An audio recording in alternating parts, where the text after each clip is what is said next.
Hi, welcome to another lesson. In our last lesson, we created our order routes. As we have created order routes, in this lesson, we are going to complete the order routes and also implement checkout by implementing a payment gateway. So the API payment that we are going to use is Paystack. Paystack is a payment gateway, one of the payment gateways that can be used for an e-commerce. So the first thing we are going to do is to open and register on the Paystack. We go to our browser by typing paystack.com, create account. After creating an account, then we log in into our account and copy the API keys, the key that we are going to use for payment. Now, how do we get the keys? After logging into our account on Paystack, then we go to settings. We look at API keys and webhook. By clicking on this tab, we will see the API keys that we can use. So I'm going to show us, we have live keys and we have test keys. So we are going to look at the test keys is what we are going to use for the purpose of this lesson. Under the live mode, we can see API configuration test mode, the test mode. Now we have the secret key and we have the public key. So we copy these two and put it aside, or we put it directly in our .env file by creating a key for it. Back to our application. In our application, I have copied the secret key and created a variable called Paystack secret key and put in our .env file. The next thing is to proceed with the other configuration. Now, in our order route, we need to implement the order. We have done the checkout. We need to implement the checkout. Whenever a user wants to check out, we need to send these cards into a payment gateway. When the payment is made, then that is when we can store things into order, that we can now use this endpoint get orders to know what are the orders that are available. Currently, if we access this /orders, we are going to get no orders found because we don't have anything in the order. But after a payment is made on this order/checkout, then we're going to find an order in the orders. Then when we make a payment successfully, when the payment is successful, we are going to be updating the order as well. So now we are going to add two fields into our order model, which is we're going to have reference. We're going to be creating a reference, unique reference to send to Paystack for each transaction, and then we'll be updating the status. The status will be initially pending, and then when you initiate, we are going to be doing two things. We are going to initiate transactions and verify transactions. When we initiate transaction on a single endpoint, when you initiate transaction, the transaction initiation will show the user where to make the payment.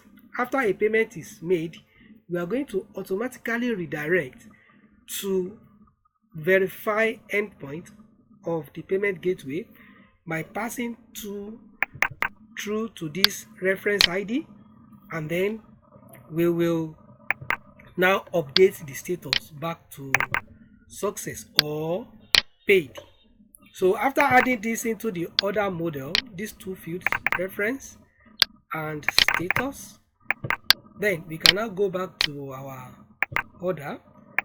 The first thing we are going to do is by installing the Paystack API module, we type npm I Paystack -API. By pressing enter, this will install the Paystack API for us.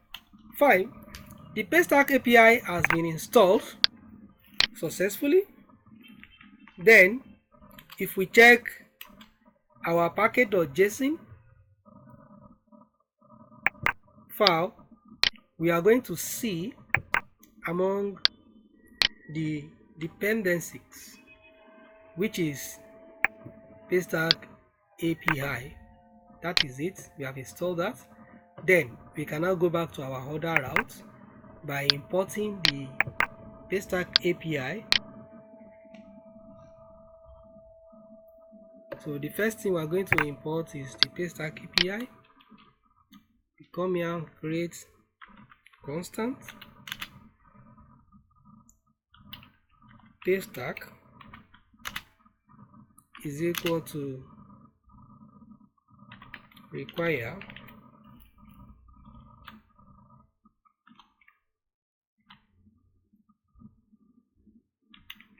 Paystack API.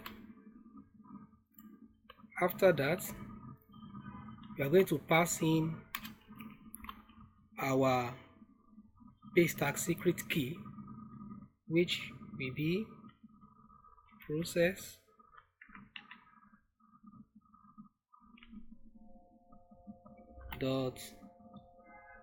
.env .paystack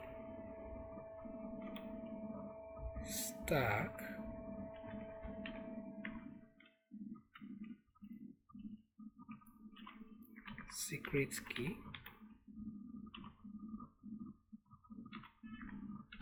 as we have defined it in our .env file. Then we can import the require the .env.config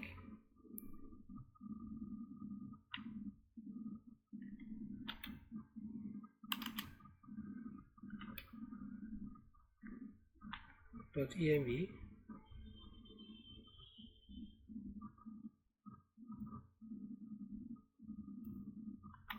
.config.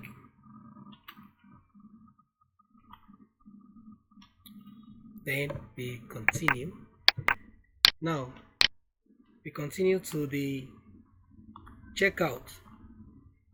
In our checkout, what are we going to do? After a user, if we access this endpoint, user has login by specifying the token authentication, then we get the ID from the token authentication and pass it as owner. We created the payload. Then after that, we are going to create a unique reference for the order. So constant reference is equal to, so we are going to be preceding all our references with txn underscore. Then we create a unique ID by using dates, date.now say function. This will generate a random date number for us. Then after that, when we find the cart by the owner, the person that had the cart into the cart, we store that into a variable cart, and then we get the user that logs in as well, his information. Then if cart, if we have something in our cart, then what do? We try by creating a variable called constant payment is equal to await paystack dot transaction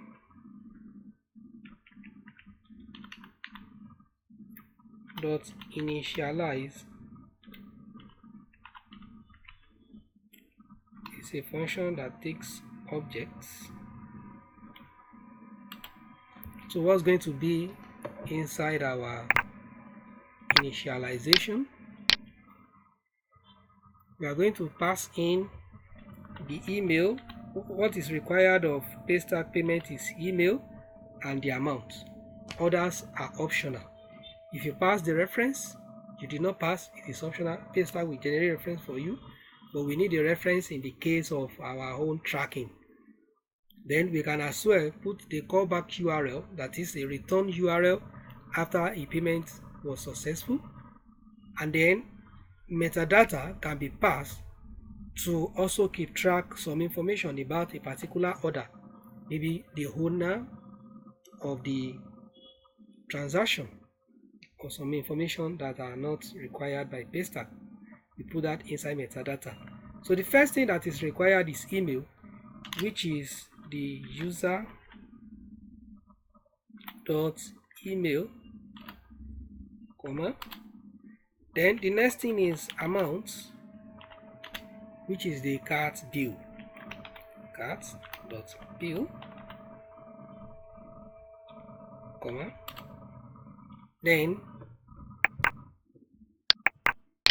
we also pass in the reference. Reference is our reference, comma. The callback URL, callback underscore URL is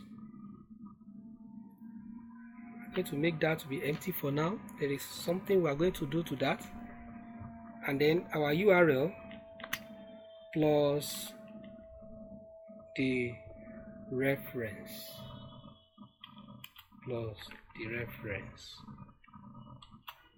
Remember I said it that it is going to be with our reference, comma, and then the metadata. The metadata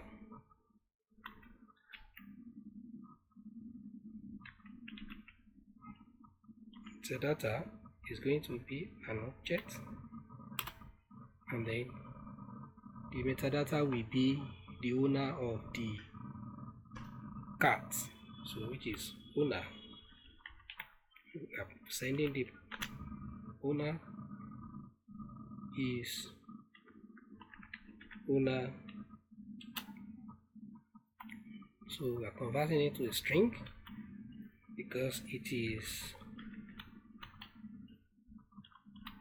an object ID of mongodb. So we convert this to a string. Then after a successful payment is made, then we can log the payment to see for ourselves what is it returning. So we can say payment is whatever is in our payment. Now about the URL, the callback URL, our local host cannot be used to do this kind of an operation. So therefore we're going to download ngrok that can be used to make a local host application be accessible online. It's going to create a unique URL for us that we can use to access an application on our local server online, as if we have deployed it online. So to do that, we are going to go to ngrok.com. In the ngrok.com, we go to login, or you sign up if you don't have an account. So I have logged into my account. Then you go to set up an installation under Windows if you are using Mac, if you are using Linux, or you want to get it through Docker or any of these means. So I'm going to click on Windows and scroll down. It will give us a way we can install it. If you have Chocolate, when you are installing, you install Chocolate, you can use Chocolate to install it. You see Choco install ngrok. Or if you don't have that, you can download it directly on your machine. Download whether you are using 64-bit or 32-bit. Once you download, then after downloading, which I have done, you will open command prompt as an admin, command prompt run as administrator on your machine. If you are using terminal, using other OS, you are going to use terminal, and then you sudo into it if it is a Linux. Then you copy, you'll be given a authentication token that you are going to run on your machine. So if I run that on my machine, it's going to add the authentication token to the YAML of the ngrok.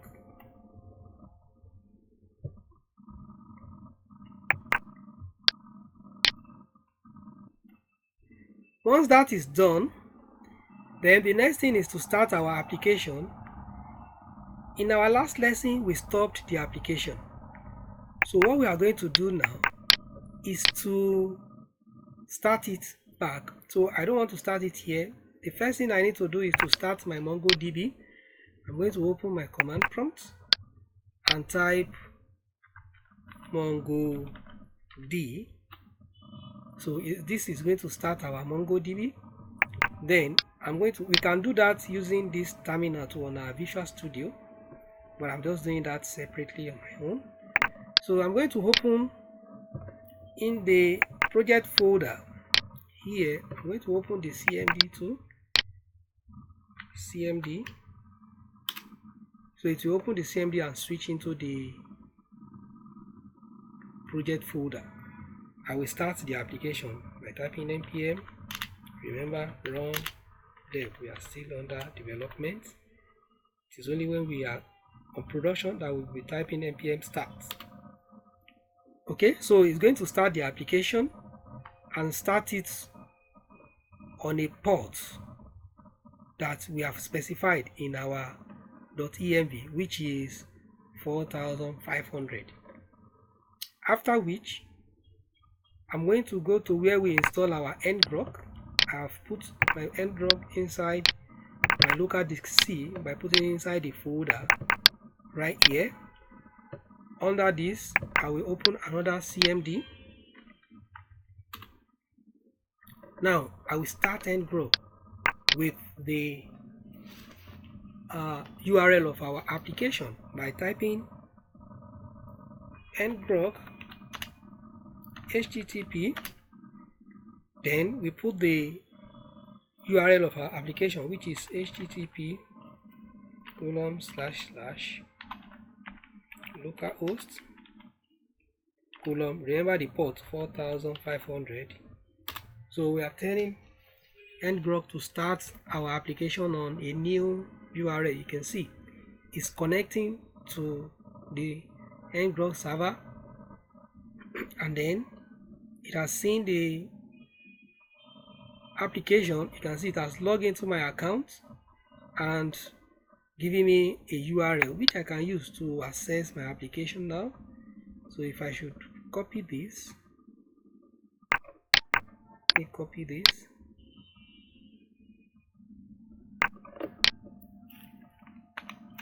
And put it on a browser. Open browser for instance. Paste this. We can as well use it to access the endpoints on Postman. It is also going to work. So by doing this, let me start the postman so that you can see our application has opened on that URL. So that is the URL we are going to use with our, it's going to be our callback URL now. Callback URL. So it's not going to be slash, it's going to call, we are going to create another endpoint that we are going to call paystack slash verify. So it will be paystack slash verify and then plus our unique reference. That is it. So that is how we're going to create the paystack, initialize the payment. Now when the payment is completed, then we are going to create the order. It is then that we can now create an order and see the order when we access this orders URL. So now to create an order by putting constant order is equal to await, remember it's an asynchronous, order dot create. It's a function with object. What are we creating? We are creating our order, which we have the owner. For us to know what to use here, we need to come into the order model. What are the things that is required in the model? It requires owner, items, bill, reference, status. So those are the things we are going to put in the order. So the owner, we know that we have access to the owner. Then about items, items will be cart dot items, then bill, that's the next thing. Bill will be cart dot bill,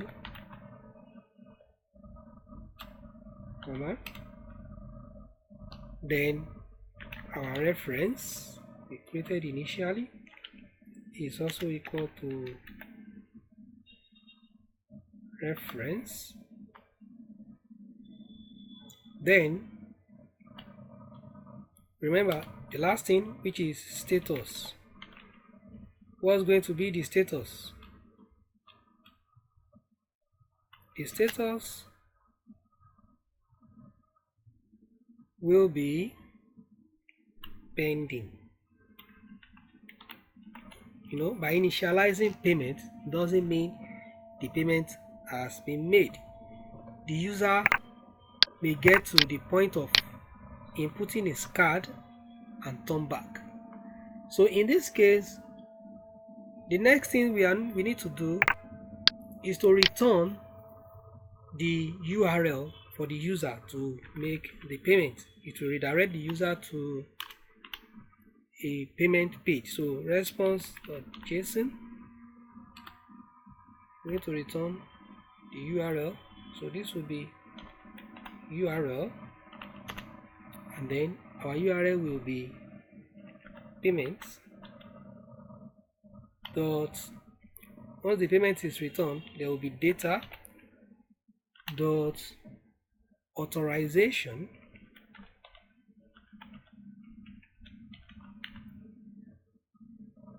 URL, that's called URL, that will be returned by the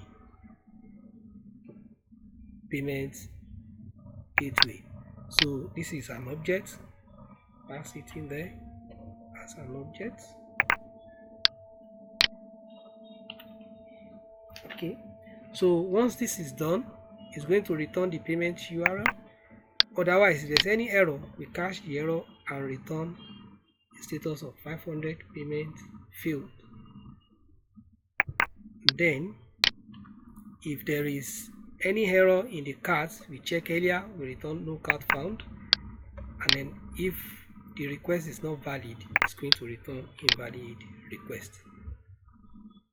Now, when a payment is initialized like this, remember that our callback URL to verify payment is paystack/verify and the payment reference. We are going to create another endpoint to handle that so that everything will be automatic.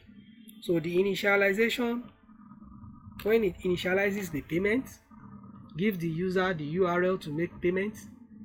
The user makes the payment and then redirects the user to verify and return the response of the payment immediately to the user.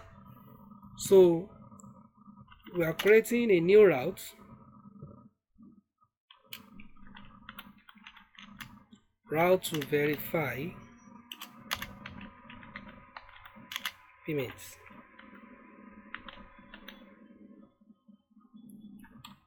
So go on and say router dot get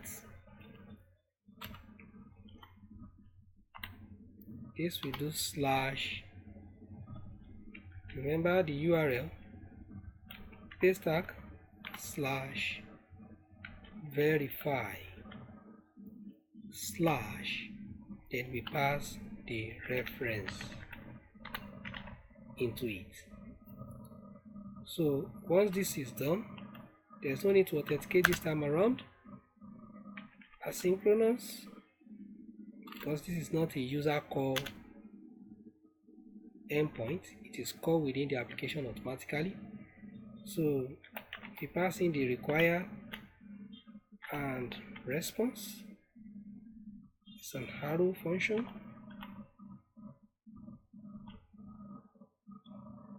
And then we pass in the objects. So the first thing we want to do is to destructure the reference number. So constant reference into the structure, reference is equal to request dot params. That is the parameters, whatever that is coming from the reference, we store it, the structure into reference, and then we continue. The next thing is to verify the payment. So constant verification is equal to await paystack dot transaction dot verify. So we are going to pass in our reference as an object. This part make mistake. The reference is going to be passed as an object, not just as a variable. Okay, so after doing this, whatever that is returned from the verification, we check if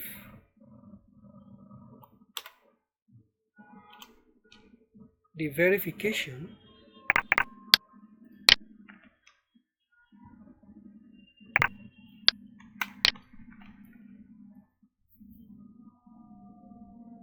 dot data dot status, there is a status in the object that will be returned by the verification. If it is success, then we continue with what is in the if.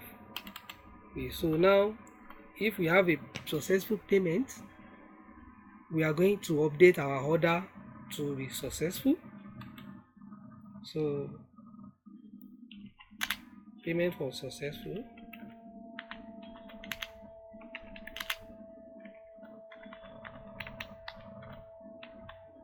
when it was successful, then we await order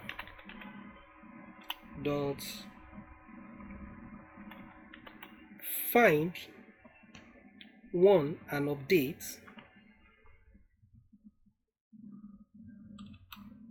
We find that transaction and update it. So how do we go about that? Find one and update. We update with the reference, using the reference, then comma. What are we updating? The status.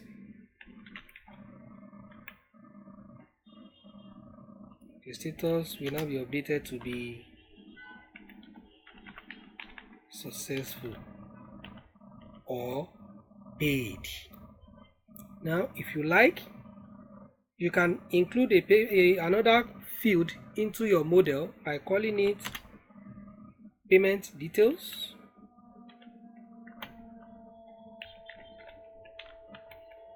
and then you store the verification data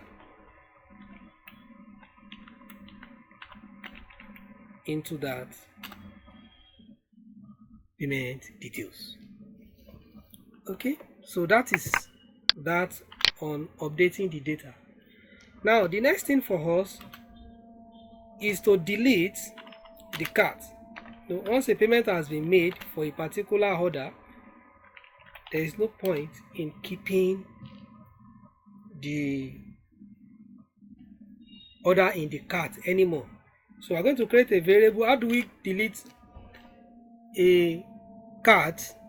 Remember, in our cart, let me look at the cart router where we are posting into the cart.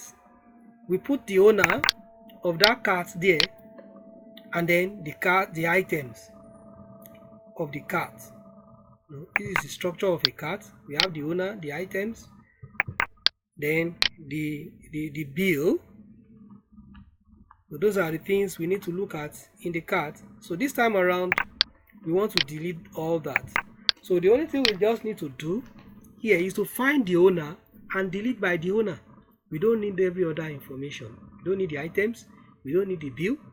Just look at the owner of that cart, the owner that made the payment, and delete the order. So now we will now create an object, a variable called owner ID. We are going to get the owner ID from the verification data.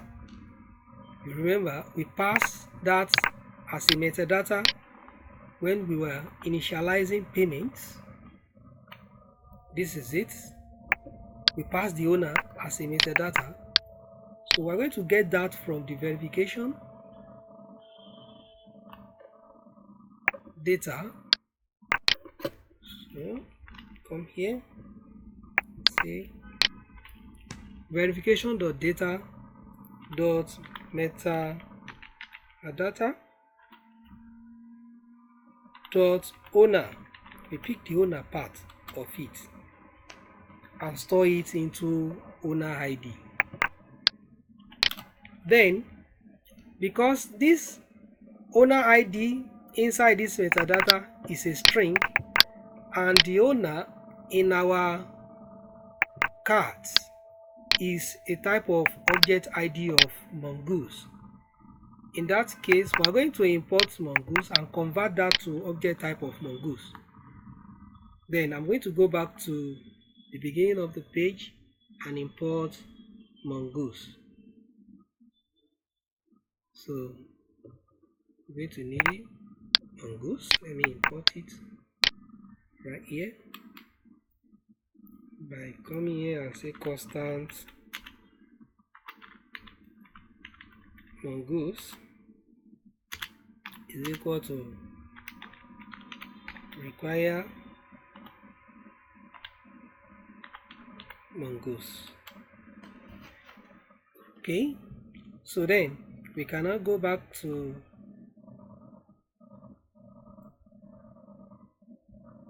payment verification and convert the owner string back to the object ID of mongoose type. So I'm going to say now the owner ID is now equal to new mongoose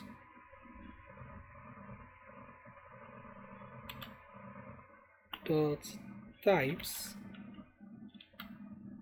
dot object ID. It's an object ID type, and then we store the owner inside it. We are converting it from string to a mongoose object ID, and then we will now delete using that by saying await cat dot find one and delete. Find one and delete. What are we finding? We are finding it by the owner. So we come here and say owner is the owner ID.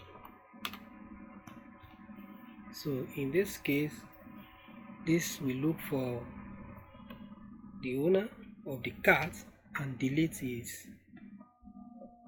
whatever that is in his cart because he has made payment. So the next thing is for us to return response, return response.json. What are we going to return is going to be an object that will be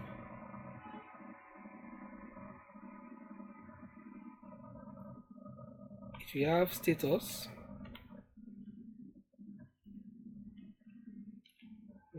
back. Okay, object. Okay, so status would be success that we are returning to the user, comma, then we return a message to the user that will say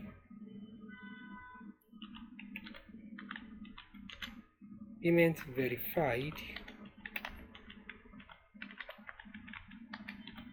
successfully, and then we send the verification data is equal to verification data. So with this we have been able to verify payments. Now this if condition that we have here, let me format the document. Okay, now the if, this one serves for the part where we are checking if verification status is success. Else, if verification status is not success, we need to check that and do something. So we need to do something to that. If payment is not successful, we are going to return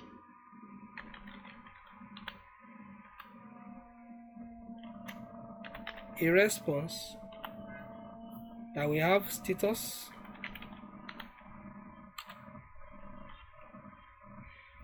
of 400. This is not found. Okay, then .json, we are still going to return something as a message. So this time around status will be filled, and then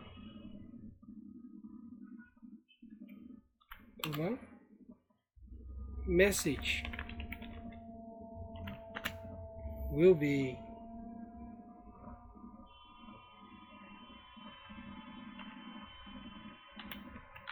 remains field. Then remember,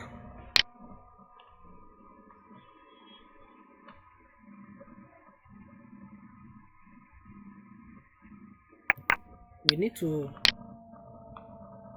try cache everything. So therefore, I'm going to go back to the beginning after getting this parameter. I will put try cache. So now everything will be inside cache. Everything will be inside try. I'm going to cut out the cache, go to the end of everything here and put the cache. So in case if there's any error, we cache the error and return the status of the error. So we cache the error, then return. You can copy this and make use of that. So this time around, once you cache the error, we return 500, and then the status will be error, and then message would be internal server error,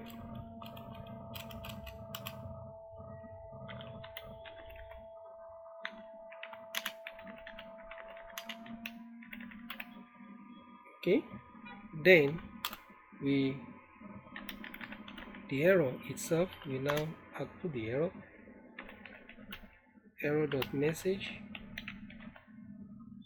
or if there is no message, we put unknown.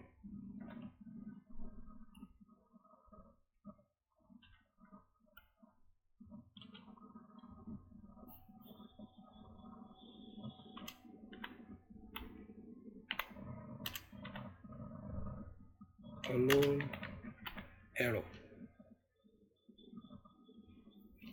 So that is the end of the endpoints. Let's see, application is still running. Remember that our end grok is also running at this URL, which is, if we come here, we get the URL. So on our local machine, we can still use the local host to get it. Let's see, this is to get orders. You can see